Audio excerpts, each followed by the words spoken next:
Hey, what's up everyone? Welcome back to my guitar lesson. In this video, we're going to be learning how to play Home Sweet Home by Mötley Crüe. So for the majority of the song, there's not any major guitar parts going on. As you know, it's dominated by the piano, which is played by the drummer Tommy Lee, and Vince Neil's vocals. So if you want, I can make a separate video on, the guitar parts and overdubs going on, as well as even transcribing the piano part onto guitar. But for this video, we'll just take care of the guitar solo, which is like, the main climax of the song and the main guitar part going on. So the solo is of course played by the great Mick Mars. And one last thing before we get started, you have to tune down to D standard.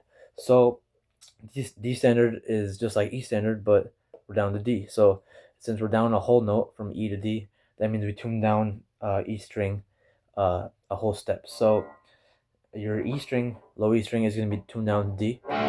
Your A string is going to be tuned down to G. Your D string is going to be tuned down to C. Your G string is going to be tuned down to F.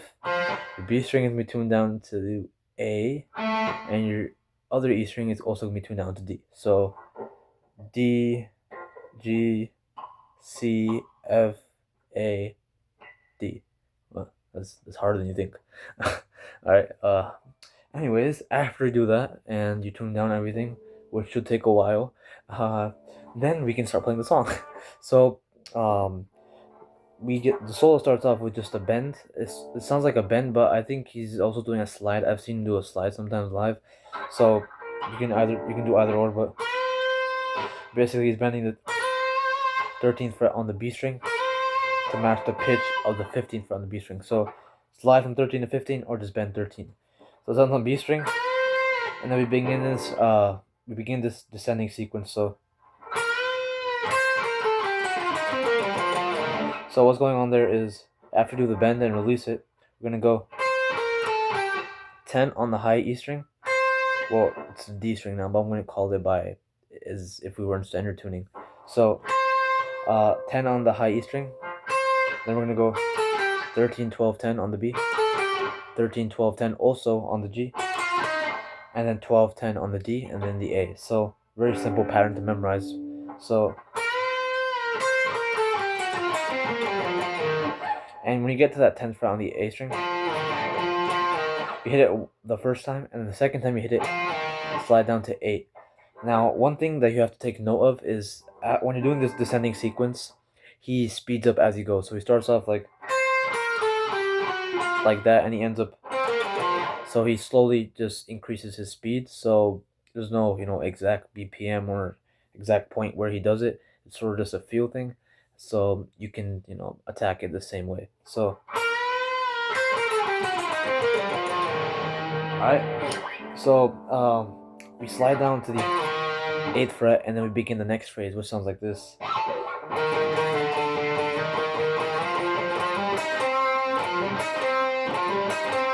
So this is probably my favorite part of the solo, this little melody he does over and over again. That little thing, it's very, very simple, but it sounds so beautiful and emotional. So it's all in the A string. You're gonna hit the note twice, and the third time you hit it, you're gonna slide to the next note. So 8 on the A. Then the third time you hit the 8th fret, you're gonna hit it and slide down to the 7th fret. So then do the same thing on 7, hit it twice, third time slide up to 8.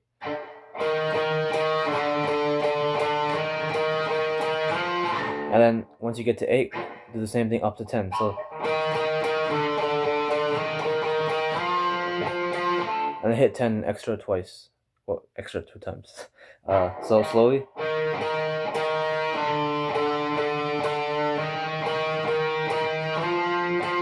So you see, when you get to the 10th fret, you hit it twice though. But we don't slide anywhere this time. Instead, we do this little lick that he does over and over again. So he does that 3 times. So that lick is hammering on from 10 to 12 on the A, 10 on the G, to 12 on the D. So it's a 4-note sequence repeated 3 times. So all together.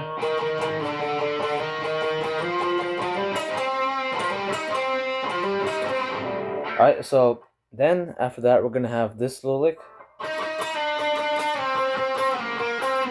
Alright, so this is the same thing we did up here.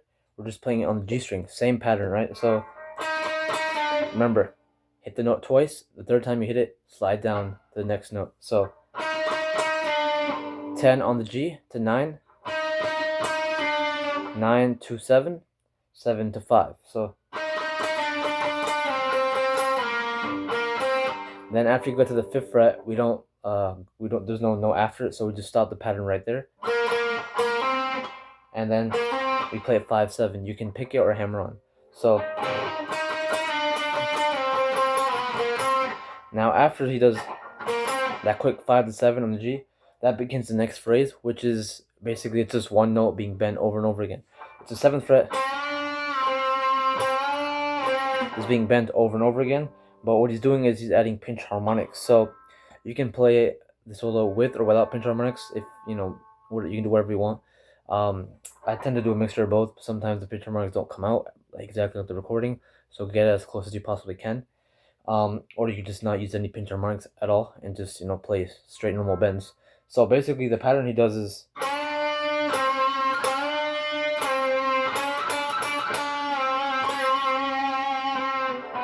that's if you don't want to use any pinch harmonics. So you just bend, release, and then a bunch of bends and release. So when you do pinch harmonics, you can do something like this maybe.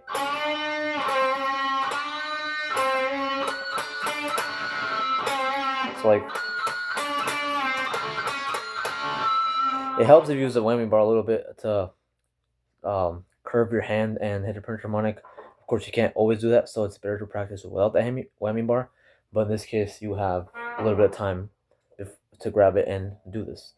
The pinch harmonic is around the middle pickup, right behind it. So for some people, it might be in the front pickup, it might be near the humbuckers. But for mine, what he's doing on the recording, he's heading right here, behind the middle pickup right here. So find wherever it is on your guitar. It's going to be in a different place maybe, or it might be in the same place, and just hit that. So what the pattern actually is bend a whole step, then play 7 normally, then bend a whole step again, and play 7 normally again. So bend up, normal, bend up, normal. Then you bend it up again, and you hit it 4 times before releasing it. That's literally it. So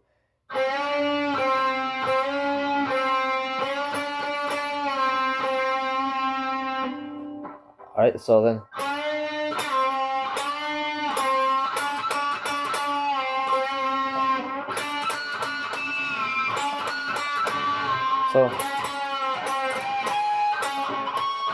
as you can see, I'm just playing around with different pinch harmonics. You get different ones wherever you pick. And like I said, you don't have to play the pinch harmonics. It's good if you do. But sometimes they come out, sometimes they don't. For me, I'm not the best at pinch harmonics, and I don't use them that much in my playing. So that's why I'm not that good at them. But I occasionally that's the pitch you're gonna be going for. Anyways, we spent a lot of time on that section, so let's move on. So we're gonna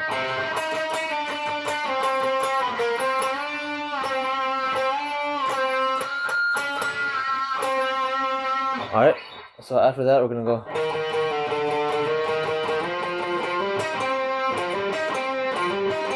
so after the series of bend things that we just did, we do the same phrase again. That little melodic phrase followed by this. Once again, you do that 3 times, and then we go on to the next part of the solo, which is you start off with a slide on the 1st fret of the high E string. You're gonna slide up to the 12th fret on the E string, and then we're gonna start this rapid picking sequence.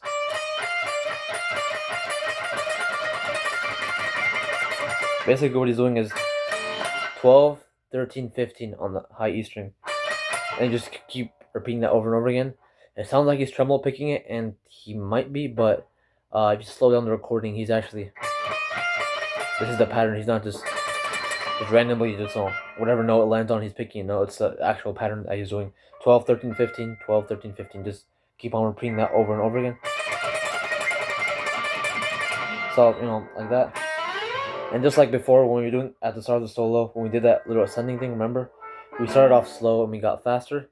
This is the same concept. We slide up, and for like a brief second, you can hear in the recording he plays it, very slowly, and then he rapidly just speeds up, and basically just treble picking after that. Then so we have this so far. Alright, then he does something like this. So after that, after the rapid picking part, we're gonna do a whole step bend on the 15th fret of the high E string, and then after you bend it and bring it back down, then do a quick bend and release on the same fret. And then we're gonna do this quick little descending pattern that he does. It's hard to make out what notes he's exactly using because he does it so fast and there's so much stuff going on the recording, even if you slow it down. But basically he's E minor stuff, going on, basic thing. 15, 13, 12 on the high E string, then 15, 13, 12 on the B string as well. So, and then you resolve it on the 14th fret of the G string. So,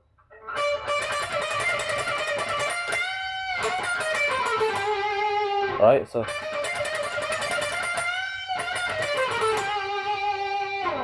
alright, then next phrase.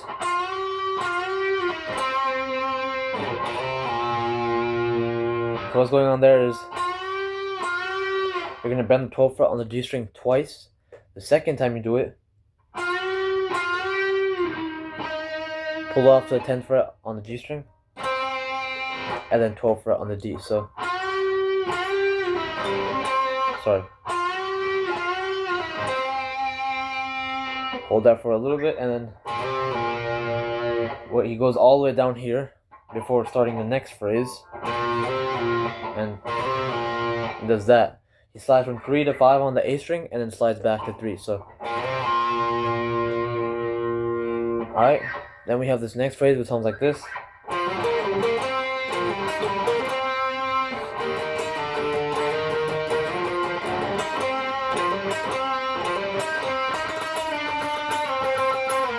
Alright, that's basically the end of the solo, but take it phrase by phrase. So after he does this,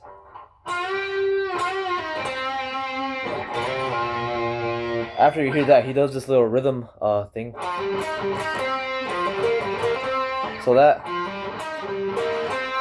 what he's doing there is hammer from 10 to 12 on the A. Then what we're gonna do is use your index finger and bar across the 10th fret on the D and the G.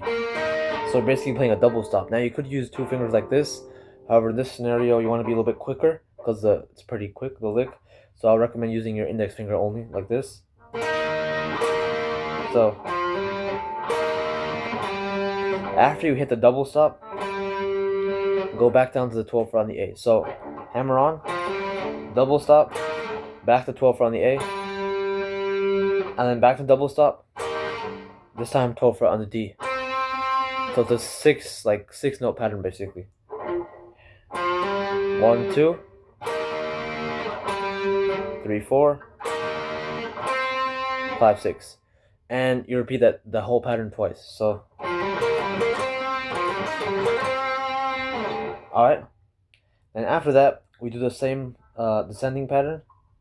Oh, sorry, the same melodic lick. But this time, instead of just playing single notes, he's playing octaves. So if you don't know what an octave is, it's basically the same note at two different pitches. So the 8th fret on the A string is the F note. So the octave of that would just be another F note, which in this case is the 10th fret on the G string. So you just play this shape. So he does that, and then he does the same little lick again. 3 times once again. And then what he does is the same descending pattern, but this time he changes it up a little bit.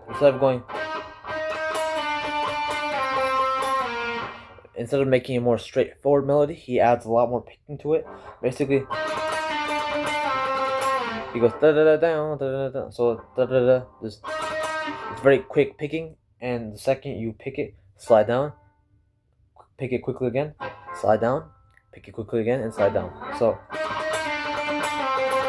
it's very quick picking, and there's not a lot of open space going on. So you want your wrist and hand to be a little bit in a more tighter position to do that. I'm not saying stress it up. I just mean just be a little bit more locked in instead of being a little bit more loose with the pick. So like that, and just follow the flow and the feel of the song, and just descend down. Same notes, 10, 9, 7, 5 on the G. And once you get to the 5th fret, then that's basically the end of the solo. There's an overdub that goes on, because we go back into the pre-chorus and then the chorus. But the actual solo itself ends once you reach, once you finish this lick. You hear like that's 7th fret on the G string. This is, you hear that, the whammy bar. Then you hear the open D string. This is like a dive bomb, and then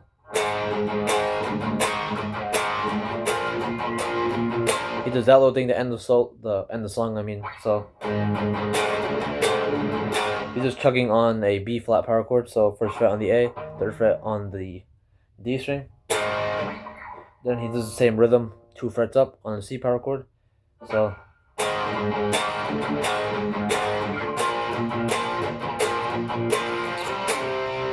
and then after he does that, he just goes up 2 more frets and hits a D power chord, which is the last main guitar part of the song. So just a little extra thing after the solo, because the solo kind of bleeds into the final pre-chorus and chorus because there's an overdub going on. But live, this is what they do. The second he finishes playing the solo, he goes to that part and he repeats it twice before ending the song. Now, like I said, if you want me to make a video on the actual more intricate guitar parts going on during the song and the overdubs and all that stuff, I can also learn all those. Well, I already know how to play them, but make a video on those and teach them, and also transcribe the piano part for guitar, because most of the song is dominated by the piano part. And like I said at the start of the video, fun fact, it's played by Tommy Lee. So anyways, thanks for watching. I'll see you next time. Bye bye.